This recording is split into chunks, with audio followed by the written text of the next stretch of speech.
Glauco, e aí, em 2015, como é que tava a sua vida já, assim, financeiramente?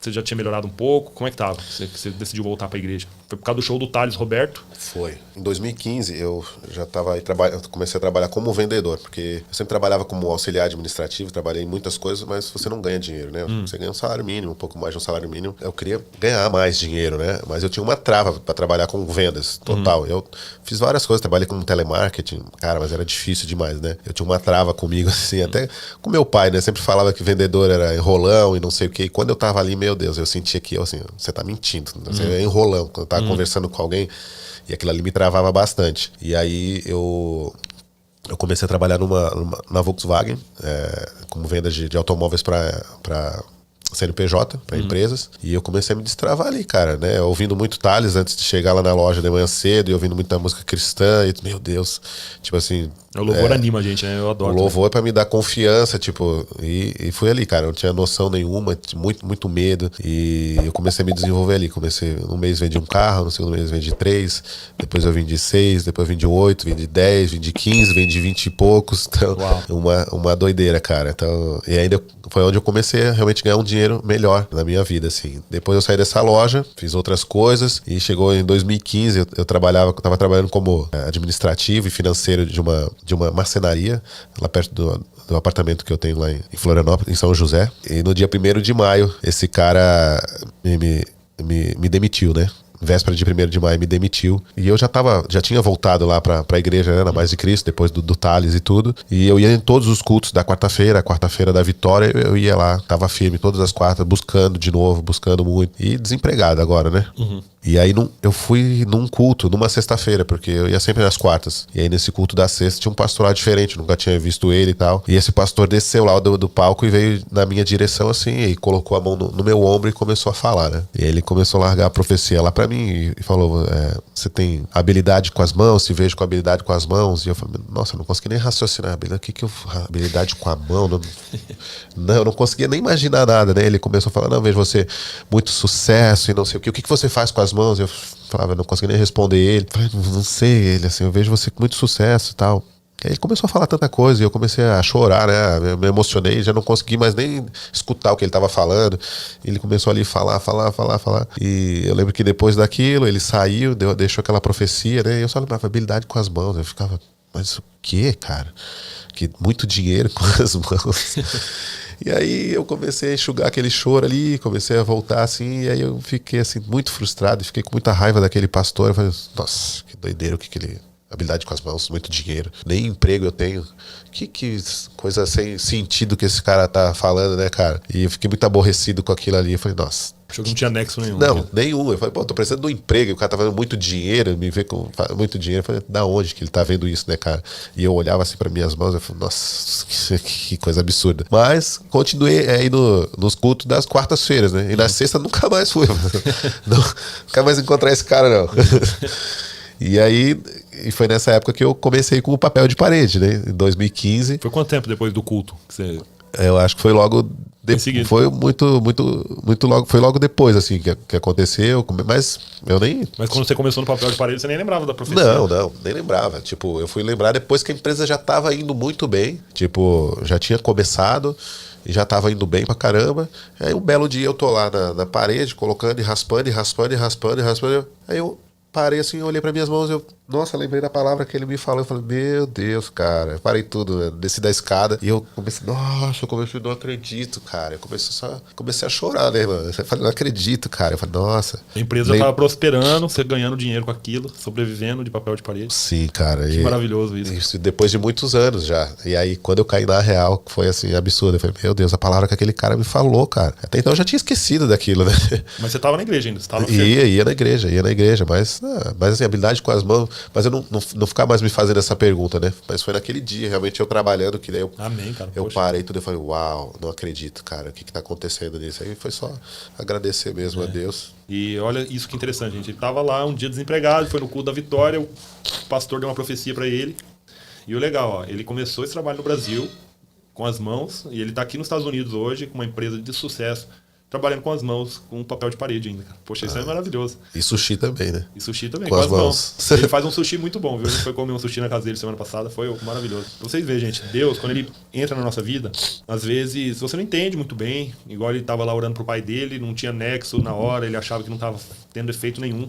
Mas a oração é a maior arma que a gente tem na mão hoje, né? A gente precisa orar para interceder por uma pessoa. Se você quer ajudar alguém a se libertar de um vício, a se curar de uma doença, alguém a se converter para os caminhos de Cristo, ore por ela.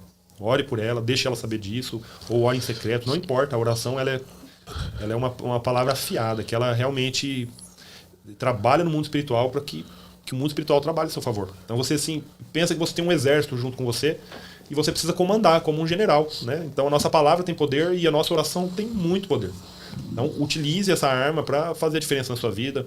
Se você ainda não está nos caminhos do Senhor, ore para Deus pedindo para que Ele te ajude, te oriente, que Ele mande um anjo para falar com você, igual o Glauco teve a Ana Kelba, que foi lá e pregou para ele e levou ele um dia para a igreja. Ele foi, voltou, já passei por isso também, muito cristão passa por isso. A gente vai, às vezes se decepciona, sai, mas a gente tem que ir na igreja sempre buscando e olhando para Jesus e sem se importar com o que você é naquele momento. Só vai na igreja e busque esse alimento que vai fazer toda a diferença na sua vida. Então, assim, a empresa já ia muito bem lá no Brasil, mas eu tinha sempre... O meu sonho estava aqui queimando de vir morar nos Estados Unidos, né? Isso era um sonho que eu tinha, assim, da vida inteira.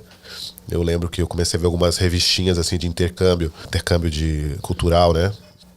E eu ficava fascinado com aquilo ali, com as escolas. E eu tinha muita vontade de vir estudar aqui. Eu sempre tive desde novo. Eu já tinha vindo pra cá em 2006, 2007 fiz um intercâmbio, consegui realizar esse sonho, mas voltei e fiquei aí 10 anos pra retornar pra cá de novo, porque aquilo não saía do meu coração. Então mesmo com a empresa boa lá, bem, eu falei, não, cara, não dá. Eu vou me planejar aqui 18 meses e eu vou me programar e vou voltar para os Estados Unidos. Então foram 18 meses de muita oração, orava todos os dias, mentalizava a minha vida aqui. Em 2017, aí eu vim para cá, fiz o meu visto, foi tudo certo, foi tudo muito fácil, mas até chegar aqui, até passar o portão ali, é uma ansiedade gigante, né? Porque eu sabia, enquanto eu não entrar lá, não passar a imigração, não tem nada certo ainda, né? Cheguei aqui em Orlando, a minha ideia inicial já era Orlando, e quando eu passei aquele portão ali, eu lembro que foi assim, cara, entrei, sabe? Você veio sozinho? Eu tinha uma outra pessoa que tinha um relacionamento lá, ela veio comigo, e mais logo aqui, de 4 meses de América, a gente já rompeu e aí seguimos as nossas vidas. A América tem esse poder, né? Ou ela une muito mais ou ela separa. Eu já vi muitas famílias que chegam aqui e acabam se separando, porque a América ela realmente tem suas dificuldades. Mas era só um relacionamento ou era um casamento? A gente conviveu aí por 3 anos, né? A gente tinha um relacionamento, sim, né? Uhum. E aí, daí você chegou aqui, como é que estava a sua comunhão com Deus? Quando você chegou, você ficou firme na palavra ou deu uma afastada? Então, cara, uma excelente pergunta, porque quando eu cheguei aqui, que eu realizei meu sonho, né? Tipo, eu esqueci de quem me trouxe pra cá. Eu comecei a viver minha vida aí, eu fui trabalhar como Uber, tava todo entusiasmado, empolgado, ia dirigir que nem um louco, cada corrida assim pra mim era Velozes e Furiosos, eu saía louco, corrida tal, eu já saía que nem um louco, precisava fazer dinheiro, tipo, tava vivendo o meu sonho, cara, e passei 2 anos aqui. Sem ir numa igreja? Sem ir na igreja, cara. Lá eu pensava, quando chegar lá no Brasil eu pensava, quando chegar lá eu vou numa igreja, não sei o quê, eu quero ir escutar aqueles louvores lá na igreja americana, acho bonito e tal. E fiquei 2 anos assim, passei situações dificílimas, cara, porque eu tava sem Deus, cara. Sim. Eu passei as piores situações. Aí aqui, como a gente diz, aqui você realmente aprende a ser gente de verdade, né? E aí eu me encontrei aqui com uma pessoa sozinho, aí emocionalmente arrasado, fraco. Os seus intercessores estavam tudo no Brasil, né? As pessoas que te ajudavam assim espiritualmente. Sim, mas eu também nem procurava eles. Uhum. E assim, sem dinheiro, sem trabalho regular, porque eu só consegui trabalhar com Uber até 10 meses, quando a minha carteira, a minha drive expirou. Eu também já tava assim, cansado de tanto dirigir e arrumando trabalhos aí de tudo quanto é coisa na obra. E então passei essa dificuldade toda, me encontrei no jiu-jitsu, essa força pra me manter, né? Assim, eu me entreguei ao jiu-jitsu, ia treinar e coloquei minha cabeça lá. E esses 2 anos eu tive experiências assim, cara, que eu aceitei passar por coisas que, assim, eu não culpo ninguém, porque as coisas que eu passei porque eu aceitei, sabe? Uhum. autoestima baixa, queria ser aceito, queria ser amado, né? Queria agradar todo mundo para ser aceito. Hoje eu consigo enxergar isso, né? Mas naquele tempo não. Então assim, eu me meti em cada coisa e ainda continuava assim aqui, né? Naqueles 2 anos ali, indo pra noite, né? Tipo, mesmo sem condição, sem dinheiro, mas estava lá à noite. Sempre tinha um dinheirinho pra sair pra festa. Gastava tudo, né? Nunca tinha dinheiro, ia pra noite, droga. E 2 anos depois, uma amiga me fez um convite pra ir na igreja. Você já foi na igreja americana aqui? Eu falei, não, você acredita aqui? Não, tô 2 anos aqui, nunca fui. E nunca nem passou na minha cabeça, cara, que eu não consigo nem entender isso. Você ficou cego. E aí eu falei, vamos na igreja, eu gosto muito. E aí esse dia a gente chegou lá na Calvary, lá em Lauderdale, e eu já comecei a escutar o louvor lá quando a gente foi entrando, assim, o louvor baixinho, aquilo já foi me tomando de novo. Eu falei, uau, comecei a sentir uma coisa, né? Eu todo arrepiado. E eu fui entrando naquele culto lá, quando eu entrei, que eu vi o louvor lá arregaçando de tocar, daí meu coração assim, explodiu. Eu só procurei um lugar pra sentar rápido e comecei a chorar muito forte. E Deus falando assim comigo, meu filho, aonde você estava? Uau. E eu chorava demais e eu me perguntava pra mim mesmo, aonde que eu tava esse tempo todo? Por que eu passei isso que eu passei?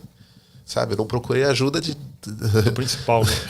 Da base total da nossa vida. Exato, cara. Então, aí foi outro ponto de virada, assim, que realmente esse foi um ponto que aqui na América e na minha vida mudou totalmente. E depois desse culto, todos os dias Deus falava comigo assim pra ler a Bíblia. Eu tava fazendo qualquer coisa, ele dizia, lê a Bíblia. Eu falei, uau, que coisa, essa voz me perseguindo, né? Não é porque me persegues, né? E essa voz me perseguia e falava, lê a Bíblia. De tanto me incomodar aquilo ali, um dia lá no apartamento que eu morava, peguei a Bíblia, peguei um caderno e sentei lá. E ainda falei assim, né? Falei, abri a Bíblia assim, já muda essa desgraça dessa minha vida. Já comecei a ler aqui, tá? Cara, deu uns 10 minutos, entrou o rapaz do Pest Control, tocou a campainha, ele foi fazer detetização lá no apartamento. Ele começou, já olhou assim e falou, você já me chamou semana passada, né? Eu falei, sim. E ele começou, você tem que ter paciência, porque eu venho aqui, dou veneno, as baratas morrem, e você vem e limpa elas. Eu falei, tudo bem. E eu fiquei ali na mesa, enquanto ele fazia o trabalho dele, assim, ele falou, mas vou dar mais uma verificada aqui, mas você tem que ter paciência. Porque eu dou o veneno pra elas morrem e você limpa. Eu falei, entendi, né? Ele não gostou, já tinha vindo semana passada, né? Aí ele fez lá o trabalho dele. Quando ele saiu de novo na porta, ele falou, olha, tem que ter paciência. Eu falei, tá bom, amigo, você dá o veneno, né? Já entendi, elas vão morrer. Ele repetiu de novo isso 3 vezes, cara, aí saiu. No outro dia eu fui até a praia, gostava de correr lá na praia. E quando eu tô voltando da minha corrida, no meio da caminhada, assim, aquilo na minha cabeça, você precisa ter paciência. Porque eu dou veneno, elas morrem, você vem e limpa. Eu falei, cara, que é isso? Eu na rua sozinho, falei, eu já entendi essa. Aí Deus falou assim, não, você não entendeu. Que você não pediu pra mudar a sua vida? Então você tem que ter paciência. Porque você lê, você morre, eu venho e te limpo. Eu falei, uau. Caraca, mano. No meio da rua começou a gritar assim, a chorar. Eu falei, não acredito, mano. Que é isso? Eu falei, entendi, tá bom. Já entendi tudo, não, deixa. E aí comecei, depois daquele dia foi, cara, comecei a ler demais, comecei a focar naquilo direto, mano. Como eu nunca tinha lido, né? Então, a partir dali é que eu comecei a ter muito entendimento, comecei a orar porque eu estava numa situação bem difícil, sabe? E eu comecei a ter entendimento sobre casamento, sobre família, sobre paternidade, assim, uma loucura. Eu entendi a função, o que era a função de um pai de família, o que era a função dele, que ele vai na frente, que ele morre pela família, ele morre pela esposa. Eu comecei a ter um entendimento de tudo aquilo, né? E aí um dia, numa oração, Deus me revelou que eu iria me casar e que eu iria ter um filho. Isso aí era muito claro pra mim, né? Era tão claro que eu achava que era até uma americana. Era de tão claro, assim, eu vou me casar com a pessoa americana. E aí surgiu a Tatiana na minha vida. Na verdade, eu já conhecia a Tatiana desde que eu cheguei aqui, porque a gente treinava jiu-jitsu junto, mas a gente era amigo, né? Amigo de academia. E aí, nesse tempo, a gente se reencontrou, né? Cada um numa situação nova de vida. E a gente começou a sair, começou na igreja e tal, e a gente não ficava, porque eu tinha esse entendimento. E eu falava pra ela, olha, tô num momento muito difícil, eu não quero te iludir com nada. E eu sabia que eu tinha uma pessoa pra mim, sabe? Eu falei, então, assim, eu não dizia pra ela, eu tenho uma pessoa pra mim, então, assim, vamos com calma e tal. E ela, tudo bem, ela ficou ali, a gente ia sair, a gente almoçava e tal. E aí, um belo dia, numa oração, Deus falou comigo assim, cara, a pessoa tá aí do seu lado, você não tá enxergando, não? Então, ou você toma uma atitude ou vai vir alguém e leva, né? E aí eu liguei pra ela imediatamente, falei, vem aqui em casa, vou fazer um almoço aqui pra você e tal. Aí ela foi E aquele dia lá eu falei, a gente vai casar, e tudo bonitinho. Coloquei todas aquelas dificuldades, e ela olhou assim pra mim, tá bom, eu tô dentro. Eu falei, meu Deus, essa mulher é doida, né? E ela aceitou. E aí a gente começou a nossa história junto. Um mês depois ela ficou grávida, né? Ela queria, né? A gente casou. Acho que foi até no mesmo dia que a gente casou, a gente foi lá na corte, depois a gente foi almoçar juntos. Quando a gente chegou em casa, ela falou, vamos fazer um filho? Eu falei, hã? Ela falou, ué, a gente não casou? Eu falei, mas assim já? Ela, mas a gente casou, qual que é o problema? Ela era doida pra ter um filho, né? Outro filho, né? Aí eu falei, meu Deus, que mulher doida. Eu falei, você tem certeza disso? Eu falei, é. Eu falei, A bênção tem que ser em dobro. eu falei, mas eu tenho um histórico, né? Eu já tenho 2 filhos e se a gente for pra valer mesmo, você sabe, vai fazer. Só para o pessoal entender, Glauco, quem a gente conhece, os 2 filhos você teve lá em Florianópolis ainda. Sim. Uma pessoa que não era sua esposa nem nada. Sim, com 2. 2 mães diferentes. Sim. Foi lá em Floripa. Os meninos hoje já têm 22 anos, o Vitor e o Ian. E nós temos aqui agora com a Tati, o Noah, de 2 anos. Mas com a Tati e o Noah, assim, a primeira vez que você formou família, assim, Sim, realmente, que você exato. vive junto com a esposa. Exatamente. Eu não fui um pai presente, né, com meus filhos, né? E nem fui um homem legal com essas garotas, sabe? Então, Você assim, era muito jovem também, né? muito jovem, não tinha entendimento, continuei saindo, continuei pra balada, continuei vivendo a minha vida e sem responsabilidade nenhuma com essas crianças, né? Isso também é um processo de culpa que eu levava comigo, então eu precisei me curar disso, né? Pedir perdão já para meus filhos. Eles não têm nada contra mim, mas era uma coisa que eu tive que me perdoar também, né? Pedir perdão para as mães, assim, em oração e no procedimento que eu fiz, mas nunca pessoalmente para elas, né? Mas aí quando a gente tiver uma oportunidade de estar presente, acho que eu preciso fazer isso também. Todos nós éramos novos e gerou... É um processo, né, Glauco? É até difícil acreditar que o Glauco tem um filho de 22 anos. 2. Mas... aqui tem mais água. Mas... O Glauco tem 41 anos, né? Ele tem cara de ser mais jovem. E os 2 têm 22? Os 2 têm 22. Tem 15 dias de diferença. Sério? Sim. Isso Deus tá te transformando, né, cara? Isso é legal ele até falar, gente, porque, por exemplo, ele era jovem, tava nas baladas, né? Curtindo a vida como adolescente. Isso que ele falou que até os 18 anos ele era ingênuo. Então, ó que louco. Com 17 anos eu perdi meu irmão. Meu irmão tinha 20, eu tinha 17. E aí com 19 eu fui pai de 2 meninos. Uau, foi em seguida. Então, cara, existia um vazio lá na minha casa enorme. Uma dor gigante. Que, assim, não que uma coisa substitua a outra, mas, assim... meus pais começaram a se ocupar com essas crianças, sabe? Então, assim, existia uma dor lá muito grande, que veio 2 vidas novas que... Mudaram um pouco lá. Tudo tem um propósito de Deus, né? Com mudou certeza. totalmente, cara. Você quer falar um pouquinho mais do seu irmão? Então, eu tinha 17 anos, meu irmão tinha 20, ele tava com um furúnculo embaixo da axila e tal, e tava incomodando muito ele. Ele quis ir no hospital tirar isso aí, e ele foi no hospital e ele acabou pegando a infecção, que é do próprio furúnculo, né? Estafilococcus, né? Acho que ele foi no hospital numa sexta-feira. Num domingo, ele já estava com muita dor nas costas, ele já tinha feito o procedimento de tirar. E aí a minha mãe marcou um ortopedista, porque ele reclamava de dor nas costas. E aí na segunda-feira a gente foi no ortopedista. Quando a gente chegou lá, ele já não estava mais aguentando caminhar, ele se escorou todo o peso dele em cima de mim. Vieram com uma cadeira de roda, levaram ele até lá direto, já foi atendido com emergência, assim. O médico examinou ele e falou, já sei o que aconteceu. Uma bactéria, quando cortou ali o furúnculo dele, a bactéria se alojou na coluna, então interna ele imediatamente, que ele precisa ser internado imediatamente. Então ele foi levado para o hospital e no outro dia ele já entrou em coma. Nossa. Acho que foi na terça-feira ele já entrou em coma e ele veio a falecer já no outro domingo. Então esse também foi um período assim, que eu tinha o meu irmão muito como referência pra mim, né? Isso aí me causou vários problemas de autoestima, assim, eu tinha medo de sair na rua, tipo assim, quem que vai me defender agora, né? E me causou, eu tinha 17 anos, isso aí também me distanciou muito de Deus. Sim, porque a gente começa a questionar Deus, né? E culpar, né? Culpar, levar o meu irmão e tal, e eu me revoltei com aquilo ali, né? Tipo, eu não aceitava de jeito nenhum, aquilo ali... Deus assim não enxergava mais, não enxergava Deus. Já o pouco que eu já entendia, E eu falei, não, Deus não existe, né? Eu só falava isso. Mas Deus sabe de tudo, né? Com certeza. Mas eu imagino a sua dor e também do seu pai, né? Assim, depois o problema autoimune que ele teve, eu imagino assim, a dor que você sentiu.